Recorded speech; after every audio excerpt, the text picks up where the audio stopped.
जय हिंद दोस्तों, आज की क्लास में आपका स्वागत है। आज हम पढ़ने वाले हैं माता पिता के ब्लड ग्रुप से बच्चों में होने वाले ब्लड ग्रुप कौन कौन से हो सकते हैं और कौन कौन से नहीं हो सकते हैं। ठीक है, तो इसके पहले पार्ट में हम पढ़े थे ब्लड के बारे में, एंड दूसरे पार्ट में ब्लड क्लॉटिंग के बारे में, एंड तीसरे पार्ट में हमने पढ़ा था ब्लड ग्रुप के बारे में।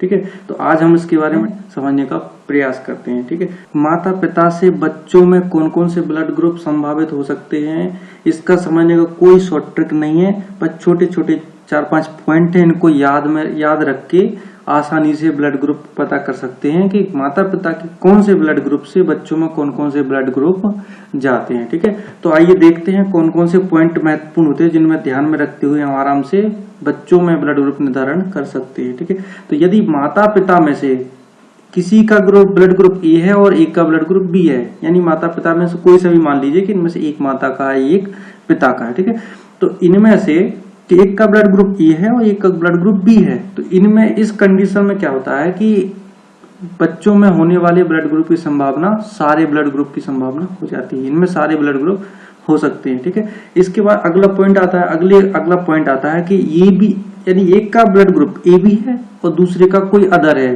कोई सा भी ब्लड ग्रुप हो सकता है। तो इस कंडीशन में क्या होता है, ओ को छोड़कर सभी ग्रुप आ सकते हैं, यानी एक ए बी की दुश्मनी ओ से है, यानी जहां ए बी दिख गया वहां पर ओ नहीं आ सकता, बाकी सारे ग्रुप आ सकते हैं। ठीक है, इसके बाद चलते हैं अगले पॉइंट के बाद। बस इसको ए बी और ओ के ध्यान रखिएगा, इनका कभी कोई रिलेशन नहीं बन सकता। ठीक है, तो इसके बाद आता है ओ के साथ यदि कोई अदर ग्रुप आता है, जैसे ए आ गया या बी आ गया, तो भैया ये तो ओ क्या कह देता है, ओ बड़ा सीधा साधा होता है, इसके साथ जो भी आता है वो दोनों आने की संभावना हो जाती है, ओ भी आ जाएगा और जिसके साथ जो भी आएगा वो आ जाएगा। जैसे ए आ गया तो ए भी आ जाएगा, बी आया तो बी भी आ जाएगा। ठीक है, इसके बाद अगले पॉइंट की तरफ चलते हैं कि ओ के साथ यदि ए भी आ जाता है, ओ के साथ यदि ए भी आता है तो इनकी कभी नहीं जमती, ये एक दूसरे के बड़े दुश्मन होते हैं। जहां ए भी दिख गया वहां ओ नहीं आ सकता, जहां ओ आ गया वहां ए भी नहीं दिख सकता।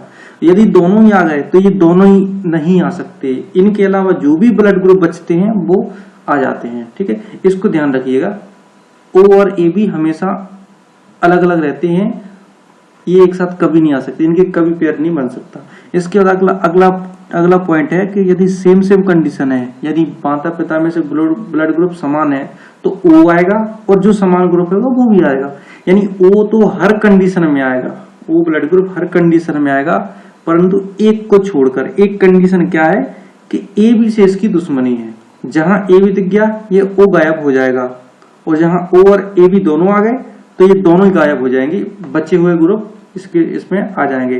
ठीक है, तो अब ध्यान से वीडियो को 1 मिनट के लिए रोकिए और ध्यान करिए पांचों पॉइंट के बारे में। ठीक है, इसके बाद चलते हैं कि ब्लड ग्रुप का निर्धारण कैसे होता है, आपको अच्छे से समझाते हैं। ठीक है, तो अब देखिए, जैसे माता पिता में से एक का ब्लड ग्रुप ओ है, दूसरे का ब्लड ग्रुप ए है, तो संभावित ब्लड ग्रुप की संभावना कौन सा, ओ भी हो सकता है और ए हो सकता है। ठीक है, अब इसके बाद आप कहेंगे ये सर एक है, ये कैसे निर्धारण कर सकते हैं, तो इसके बारे में आराम से आप समझिए, इसके बारे में हम समझाते हैं।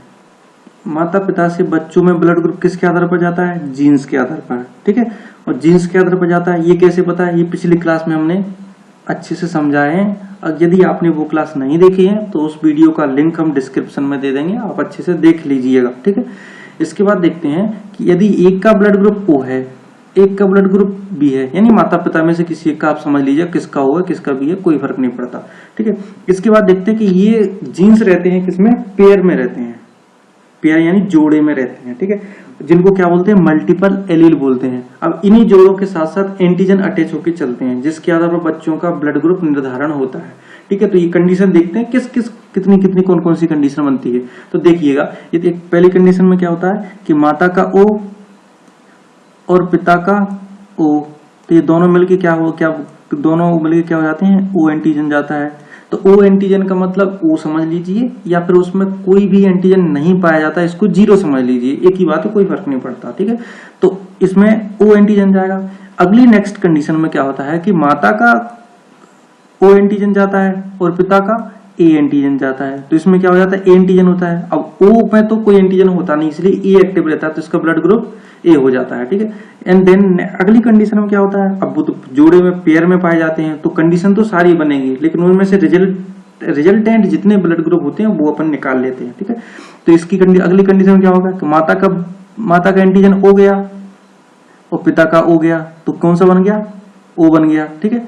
इसके बाद नेक्स्ट कंडीशन में क्या होता है, माता का ओ और पिता का ए, तो ये ए बन जाता है। यानी रिजल्ट में क्या बनेगा, एक कंडीशन में ओ बन गया, दूसरी में ए बन गया, है ना।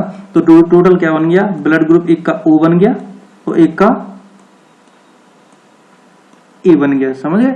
तो इस आधार पर अपन ने क्या देख लिया कि यदि माता पिता में से एक का ओ है और एक का ए है, तो इनके बच्चों में होने वाले ब्लड ग्रुप की संभावना ओ और ए की ही हो सकती है, इसके अलावा बचे हुए की नहीं हो सकती, ठीक है।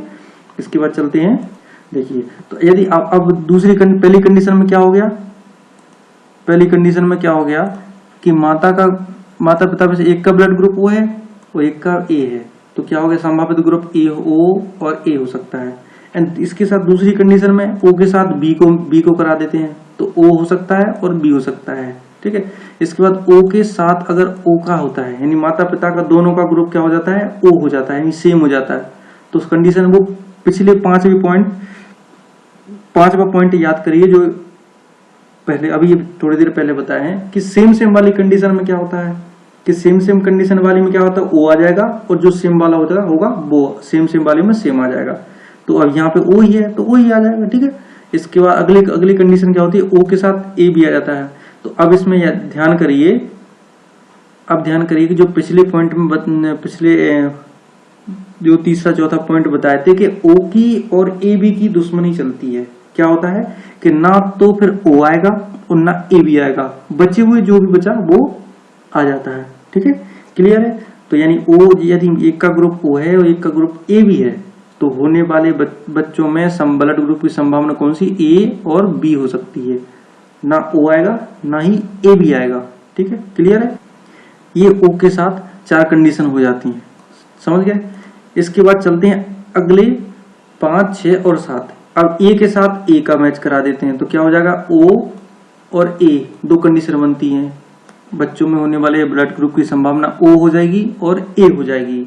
इसके बाद छठवीं कंडीशन क्या होती है, ए और बी, एक का ब्लड ग्रुप ए होता है एक का बी होता है, तो क्या हो जाएगा इसमें ए बी और ओ, जिसमें क्या है सारे ग्रुप की संभावना हो जाती है। यदि एक का ब्लड ग्रुप ए है दूसरे का ब्लड ग्रुप बी है, तो बच्चों में होने वाले ब्लड ग्रुप की संभावना 4 हो सकते हैं, क्लियर है। ये क्या है, इसके बाद चलते हैं 7वीं कंडीशन। 7वीं कंडीशन में क्या होता है, ए के साथ ए बी को मैच करा देते हैं।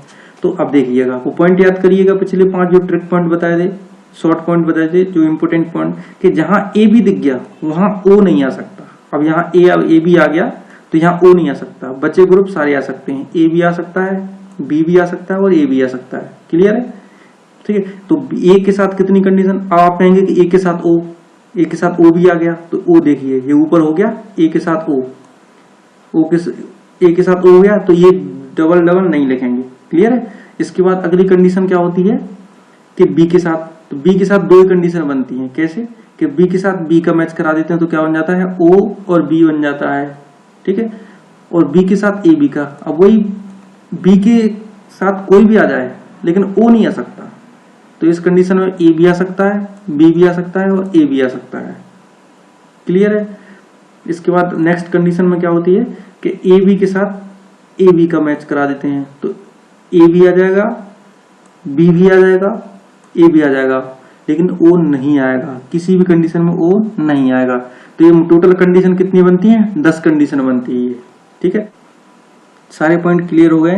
तो महत्वपूर्ण प्रतियोगी परीक्षाओं के लिए बहुत महत्वपूर्ण क्वेश्चन होते हैं, किसी न किसी एग्जाम में 2-3 क्वेश्चन, 1-2 क्वेश्चन हमेशा मिल ही जाते हैं, ये ब्लड पूरे चैप्टर से। तो इन 4 वीडियो को ध्यान से पढ़िएगा, और इसके बाद अगले वीडियो में महत्वपूर्ण जो क्वेश्चन है प्रतियोगी परीक्षाओं में आने वाले क्वेश्चन होते हैं उनको सॉल्व कराएंगे।